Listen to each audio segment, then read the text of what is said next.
Ah, é um rapaz de 24 anos, tá? Ele fala assim: Caio, seu programa tem me ajudado muito a vencer a baixa autoestima, sabe?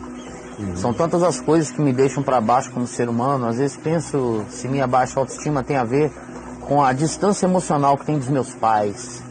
Eu nunca tive um pai amigo e próximo, sabe?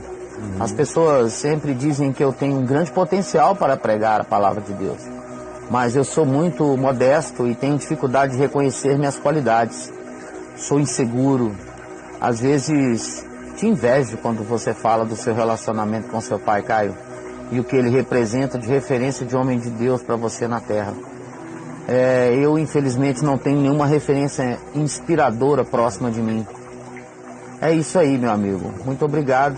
Se você puder me dar uma palavra. Olha só, filho. Saudabilíssimo e de uma ajuda incomparável na Terra.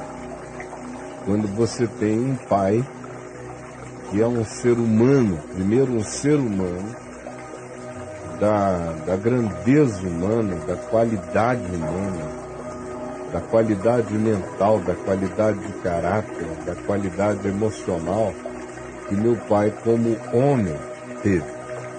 É uma ajuda que eu não sei nem como expressar. A graça que me veio através de ter sido filho do meu pai e da minha mãe. Sem dúvida. Eu não seria, provavelmente, de jeito nenhum quem eu sou, se eu não tivesse sido feito naquela fornada e crescido com aquele amor, com aquele rigor, com aquela generosidade, com aquela integridade e ao mesmo tempo com aquela maleabilidade humana para discernir a condição do próximo. E, em segundo lugar, vem a dimensão e o fato dele ter se tornado também um homem de profunda consciência espiritual. Porque essa pessoa que eu acabei de descrever já era assim antes de se converter. Quando ele se converteu, isso ficou infinitamente melhor. Eu é que fiquei muito pior. Até que eu também encontrei o Evangelho e a comunhão com o homem que ele era e com a consciência que ele adquiriu em Cristo, foram elementos do mais profundo poder de fortalecimento realmente da minha identidade. É difícil ser filho de um homem como ele. Isso pode arruinar a autoestima de um indivíduo. Por exemplo, no ambiente da família mesmo, houve algumas pessoas na família que não lidaram com a mesma desenvoltura e com o mesmo aproveitamento do meu pai como eu fiz. Houve alguns para quem ele ser como ele era encantador, transcendente, maravilhoso, estimulante, ao mesmo tempo parecia ser inatingível, inalcançável, parecia ser algo para além da possibilidade factível da experiência de cotidiano para a pessoa. E quando a pessoa chega com uma baixa autoestima, por mais que o pai seja uma figura tão para cima, que chame todo mundo para cima, que bote todo mundo para cima, que galanteie você o dia inteiro, estimulando você a tentar. E se você não conseguir, não te esmaga, simplesmente te orienta e diz, tenta outra vez, ou tenta dessa outra forma. Mas o que para mim me foi como eu já descrevi, para outras pessoas na família, isso foi acachapante. Ter um homem tão fabulosamente inatingível tirava a vontade de tentar. Como acontece em todo lugar. Às vezes você tem um irmão, o irmão é tão inteligente e genial que os outros irmãos, conquanto sejam inteligentes e geniais, não tendo o mesmo carisma daquele que tem tudo isso e mais um pouco de carisma, se sentem acachapados e não vão a lugar nenhum porque se comparam e param. Quem se compara, em geral, para no processo. Se quiser parar, se compare. Se quiser prosseguir, não se compare com ninguém. Estou dizendo isso porque você disse, poxa, às vezes eu sinto até inveja de você. Bom, poderia ter sido que, sendo filho do meu pai, você não tivesse tido o mesmo proveito que eu tive. Ao contrário, tivesse sentido intimidado, embora ele não intimidasse ninguém, cobrado, embora ele não cobrasse de ninguém. Você podia fazer o caldo que você quisesse com aquilo ali. Como é o que a gente vê na Escritura. Nós somos todos filhos de Deus. Todos. Mas você veja que há filhos e filhos. Alguns com a mesma informação se regozijam no Evangelho, se fortalecem e vão adiante. Outros com a mesma informação me escrevem, Caio, o Evangelho é impraticável, inatingível, é utópico, não é para mim. Então, não é sempre que você tem a melhor oferta que isso produz em você a melhor coisa. Porque, no fim, tudo vai depender da sua decisão e do seu modo de olhar. A gente pode psicologizar a história como a gente quiser. E a gente pode até arranjar estatísticas que justifiquem boa parte das nossas conclusões e constatações. Por exemplo, de que filhos tratados num ambiente acachapante, humilhante, desestimulante, tendem a ser pessoas com baixa autoestima. Tendem a ser. Mas não necessariamente têm que ser ou serão. Eu conheço gente que nasceu nos piores ambientes e que conseguiu atravessar o ambiente e se tornar uma pessoa extraordinária. Conheço outros que nasceram com tudo feito e com todos os estímulos para elas darem certo, mas a facilitação de tantas coisas boas fez com que essas pessoas justamente se encolhessem e entrassem no pior resultado de si mesmas na vida. Então, por favor, pare de ficar comparando e pare de dizer qualquer coisa do tipo, eu não sou como eu deveria ser porque eu não tive a família que eu deveria ter tido, eu não tive o estímulo que eu deveria ter tido, por uma razão simples. Quem já consegue olhar para trás e dizer o que você poderia dizer nesse particular, eu não tive a família que eu deveria ter tido, os pais que eu deveria ter tido, os estímulos que eu deveria ter tido, uma pessoa que já sabe disso, que já tem essa consciência, já não pode mais usar isso como desculpa, como pretexto, como álibi, como justificativa para nada. Você já sabe que poderia ter tido. Ora, quando a gente sabe que poderia ter tido, a gente deu um passo na direção de, mesmo sem ter tido, decidir, ter, ser e fazer. Poderia ter sido mais fácil, mas já que eu compreendi, eu vou tomar uma decisão agora em meu favor. Porque na realidade não tem nada objetivo sendo conspirado contra você. Tudo que acontece de paralisante na sua vida não vem do lado de fora. Acontece do lado de dentro, na subjetividade, no desmonte, na desconstrução subjetiva que você faz para inviabilizar o seu enfrentamento do mundo real, concreto, que não é onde reside o grande desafio, não é do lado de fora. O grande desafio sempre residirá do lado de dentro, em mim. Do lado de fora, o mundo é difícil para todo mundo, para uns é mais, para outros mais ou menos, para outros menos. Mas do lado de dentro é que as coisas acontecem. Quando o mundo é facilitado para alguém que do lado de dentro, todavia, é uma pessoa que optou ou pelo comodismo, ou pela timidez, ou pela covardia, ou pelo apreguiçamento, ou por qualquer outra coisa, tanto faz se ele está sendo ajudado lá de fora, ele sofre de uma paralisia subjetiva. Por outro lado, existem pessoas em relação a quem tudo é contrário do lado de fora.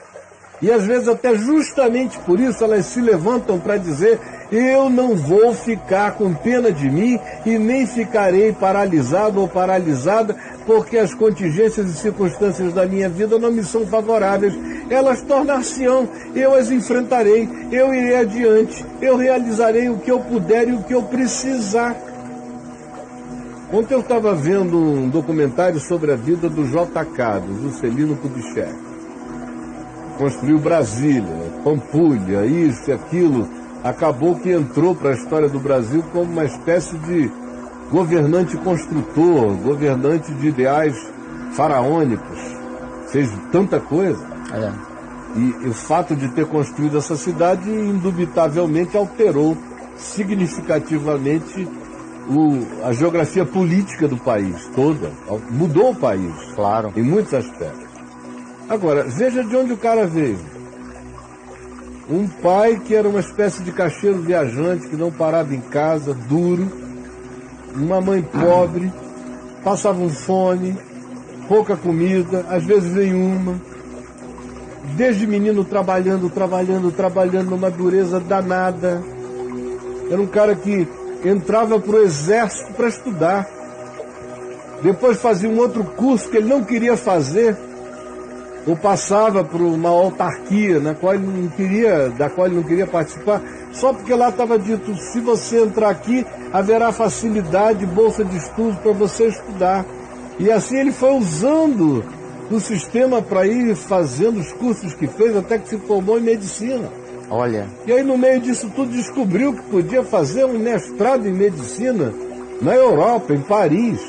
Conseguiu a bolsa, não tinha dinheiro nenhum, foi para lá. Voltou de lá culto, duro, pobre, culto. Bom, se você já tem cultura, por mais duro que você esteja, você dialoga com as principais mentes da sua sociedade, se você tiver cultura. Sim. Foi assim que ele casou com a dona Sara. Durão, ela tinha dinheiro. A vida dele começou a mudar nessa perspectiva das realizações a partir dali. Mas se você for olhar o começo, você nunca diria, esse menino está destinado a construir em 3 anos a capital do Brasil, que foi o que durou 3 anos e meio. A construção louca. Aí você vê aquele canteiro de obras acontecendo simultaneamente. Loucura aqui. Naquele tempo se fazia um prédio em 3 anos e meio. Aqui todos os prédios foram feitos em 3 anos e meio simultaneamente. Olha. É muita maluquice. O cara é muito doido. E o cara é filho de um caixeiro viajante que não teve estímulo da família para desenvolver essa elevada autoestima, essa fortalecida autoestima. Se for pressupor pelo berço, JK... Então o que queria fazer? Nada. Então, Nada. meu querido, é de uma relatividade enorme. No fim, tudo depende da decisão que a pessoa toma. E a decisão é de fé. Sempre será pela fé. O justo viverá pela fé. Mas enquanto você fica querendo psicologizar a história, transferir para o pai, para a mãe, se auto-vitimar, tentar se explicar a partir do que não teve, deveria ter tido, com esse queixume, você está sepultado mesmo que você fosse filho do Rockefeller. Você não tem perspectiva. E o que você tivesse de perspectiva não seria sua, seria herança do outro. Agora, qualquer um,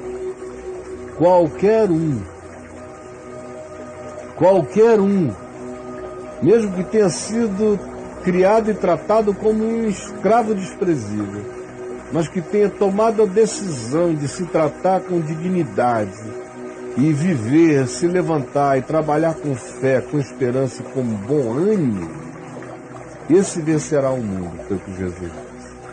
Que no mundo todos nós temos aflições. Que o antídoto contra essas aflições, e que seria o poder da nossa não paralisia e do prosseguimento, era manter bom ânimo, bom ânimo, bom ânimo, bom ânimo.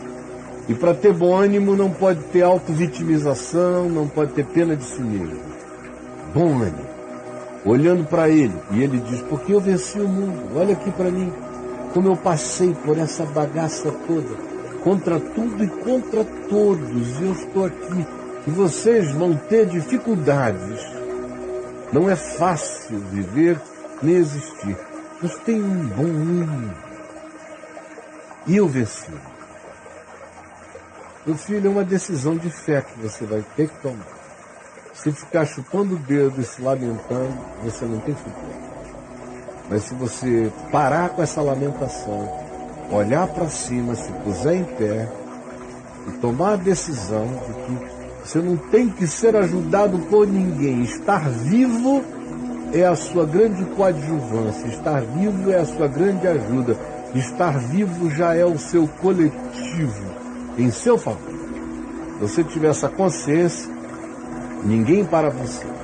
Se você não tiver essa consciência, por mais que todos te ajudem, você não vai a lugar nenhum. Vamos lá. Só uma falinha dele, enquanto ele estava falando contigo. Aliás, enquanto você estava falando com ele, me perdoa. Ele escreveu aqui agora, tem 2 minutos, cara. Ele fala assim: pastor, eu creio no que o senhor fala. Eu preciso de uma coragem dentro de mim para vencer esse compromisso que eu tenho. Essa coragem que ele precisa, ele está esperando que ela venha como uma emoção, como um sentimento. É assim, muito importante você falar aqui. Que coragem que me deu! Que coragem! Cara, isso não existe. Não existe. Que coragem! Só Deus sabe. Tudo que eu fiz na vida foi com esse tipo de coragem aqui. Jesus, eu tenho que fazer isso. Isso é muito maior do que eu. E eu não estou nem com energia para fazer. Mas tem que ser feito.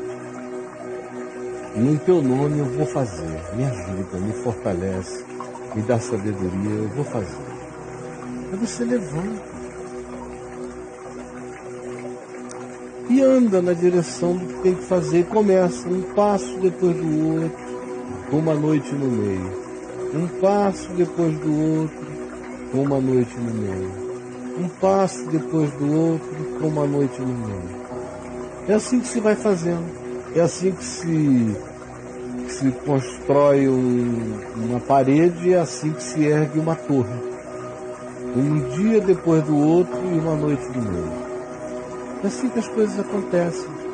Tem dias que você levanta empolgado para fazer, tem dias que você vai contra tudo, contra todos, sem vontade de nada, rasgando o ventre da vida, botando a cara para fora. Se não for assim, é o que eu estou falando de fazer pela fé, não pela emoção, não pelo sentimento, nem pela impressão de que quem é corajoso é quem sente coragem. Não, quem é corajoso é quem parte, vai e faz. Uhum. Às vezes, as batalhas mais poderosas da Terra foram vencidas por generais que estavam morrendo de medo, mas que tinham a consciência de que a batalha precisava ser batalhada. E foram adiante e mudaram a história. Não sem receio. E aí? Ô, cara, uma coisa que eu aprendi há muito tempo, há muito tempo não, né? Há pouco tempo, foi fazer o que tem que ser feito. Uhum. Antes eu fazia só o que eu achava que era legal fazer. O que era gostoso fazer. Não, fazer. Isso eu não vou fazer, não. Isso eu não tô afim. O dia que eu coloquei na minha cabeça que eu tinha que fazer, eu tenho que fazer isso aqui? Tem, então vamos fazer isso aqui.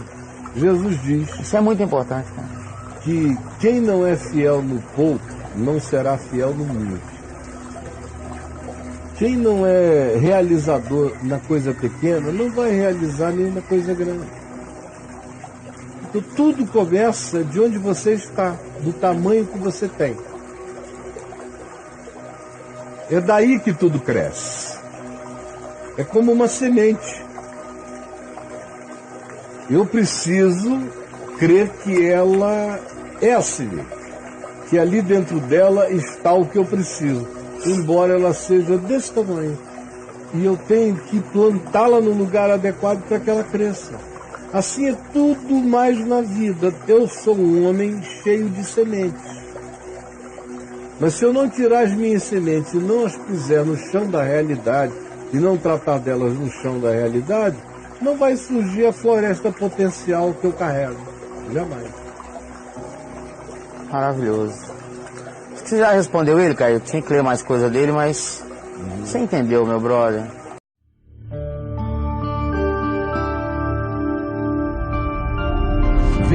TV, o canal é você.